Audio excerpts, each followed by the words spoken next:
میں پناہ مانگتی ہوں اللہ کی شیطان مردود سے۔ شروع اللہ کا نام لے کر جو بڑا مہربان نہایت رحم والا ہے۔ بکھیرنے والی ہواؤں کی قسم جو اڑا کر بکھیر دیتی ہیں، پھر پانی کا بوجھ اٹھاتی ہیں، پھر آہستہ آہستہ چلتی ہیں، پھر اس چیز کو یعنی بارش کو تقسیم کرتی ہیں کہ جو وعدہ تم سے کیا جاتا ہے وہ یقیناً سچا ہے اور انصاف کا دن ضرور واقع ہوگا۔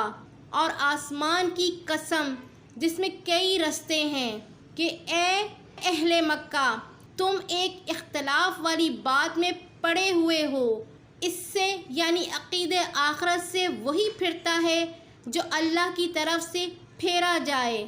اٹکل دوڑانے والے ہلاک ہوں جو بے خبری میں بھولے ہوئے ہیں، پوچھتے ہیں کہ جزا کا دن کب ہوگا۔ وہ دن ہوگا جب ان کو آگ میں عذاب دیا جائے گا۔ اب اپنی شرارت کا مزہ چکھو، یہ وہی ہے جس کے لیے تم جلدی مچایا کرتے تھے۔ بے شک پرہیزگار بہشتوں اور چشموں میں ہوں گے، اور جو نعمتیں ان کا پروردگار انہیں دیتا ہوگا انہیں لے رہے ہوں گے۔ بے شک وہ اس سے پہلے نیکیاں کرتے تھے، رات کے تھوڑے سے حصے میں سوتے تھے اور صبح کی اوقات میں بخشش مانگا کرتے تھے، اور ان کے مال میں مانگنے والوں اور نہ مانگنے والوں دونوں کا حق ہوتا ہے۔ اور یقین کرنے والوں کے لیے زمین میں بہت سی نشانیاں ہیں، اور خود تمہاری جانوں میں تو کیا تم دیکھتے نہیں؟ اور تمہارا رزق اور جس چیز کا تم سے وعدہ کیا جاتا ہے آسمان میں ہے، تو آسمان اور زمین کے مالک کی قسم یہ اسی طرح قابل یقین ہے جس طرح تم بات کرتے ہو۔ اے نبی، کیا تمہارے پاس ابراہیم کے معزز مہمانوں کی خبر پہنچی ہے؟ جب وہ ان کے پاس آئے تو سلام کہا، انہوں نے بھی جواب میں سلام کہا۔ دیکھا تو ایسے لوگ کہ نہ جان نہ پہچان۔ پھر وہ اپنے گھر جا کر ایک بھونا ہوا موٹا بچڑا لائے اور کھانے کے لیے ان کے آگے رکھ دیا۔ کہنے لگے کہ آپ تناول کیوں نہیں فرماتے؟ اور ان سے خوف محسوس کیا۔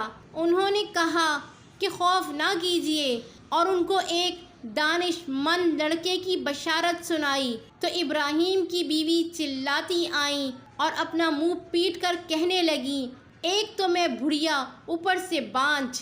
انہوں نے کہا، تمہارے پروردگار نے یوں ہی فرمایا ہے، وہ بے شک صاحب حکمت ہے، خبردار ہے۔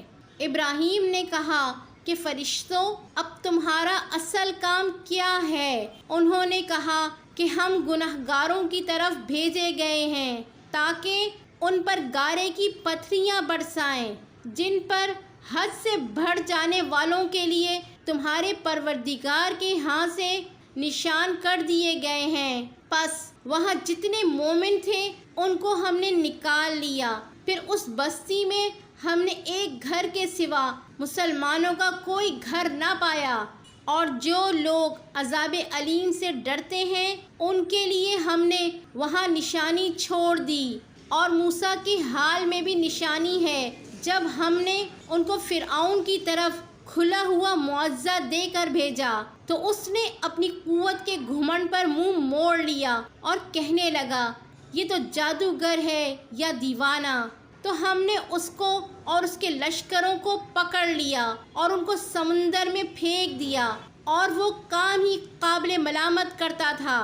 اور عاد کی قوم کے حال میں بھی نشانی ہے، جب ہم نے ان پر نامبارک ہوا چلائی، وہ جس چیز پر چلتی اس کو ریزہ ریزہ کیے بغیر نہ چھوڑتی۔ اور قوم سمود کے حال میں بھی نشانی ہے، جب ان سے کہا گیا کہ ایک وقت تک فائدہ اٹھا لو، پس انہوں نے اپنے پروردگار کے حکم سے سرکشی کی، سو ان کو کڑک نے آ پکڑا اور وہ دیکھ رہے تھے۔ پھر نہ وہ کھڑے رہنے کی طاقت رکھتے تھے اور نہ مقابلہ کر سکتے تھے، اور اس سے پہلے ہم نوح کی قوم کو ہلاک کر چکے تھے۔ بے شک وہ نافرمان لوگ تھے، اور آسمان کو ہم ہی نے اپنی قدرت سے بنایا اور ہم کو ہر طرح کی قدرت ہے، اور زمین کو ہم ہی نے بچھایا، تو دیکھو ہم کیا خوب بچھانے والے ہیں، اور ہر چیز کے ہم نے 2 جوڑے بنائے تاکہ تم نصیحت حاصل کرو۔ تو تم لوگ اللہ کی طرف دوڑ چلو، میں اس کی طرف سے تم کو صاف صاف خبردار کرنے والا ہوں، اور اللہ کے ساتھ کسی اور کو معبود نہ بناؤ، میں اس کی طرف سے تم کو صاف صاف خبردار کرنے والا ہوں۔ اسی طرح ان سے پہلے لوگوں کے پاس بھی جو پیغمبر آتا تو وہ اس کو جادوگر یا دیوانہ کہتے۔ کیا یہ لوگ ایک دوسرے کو اسی بات کی وصیت کر مرے ہیں؟ نہیں، بلکہ یہ شریر لوگ ہیں۔ تو اے نبی، ان سے منہ موڑ لو، تم کو ہماری طرف سے ملامت نہ ہوگی، اور نصیحت کرتے رہو کہ نصیحت مومنوں کو نفع دیتی ہے، اور میں نے جنوں اور انسانوں کو اسی لیے پیدا کیا ہے کہ وہ میری عبادت کریں۔ میں ان سے رزق تو نہیں مانگتا، اور نہ یہ چاہتا ہوں کہ وہ مجھے کھانا کھلائیں۔ اللہ ہی تو سب کو رزق دینے والا ہے، زور آور ہے، مضبوط ہے۔ سو کچھ شک نہیں کہ ان ظالموں کے لیے بھی عذاب کی نوبت مقرر ہے، جس طرح ان کے ساتھیوں کی نوبت تھی۔ تو ان کو مجھ سے عذاب جلدی نہیں طلب کرنا چاہیے، پھر جس دن کا ان کافروں سے وعدہ کیا جاتا ہے اس سے ان کے لیے خرابی ہے۔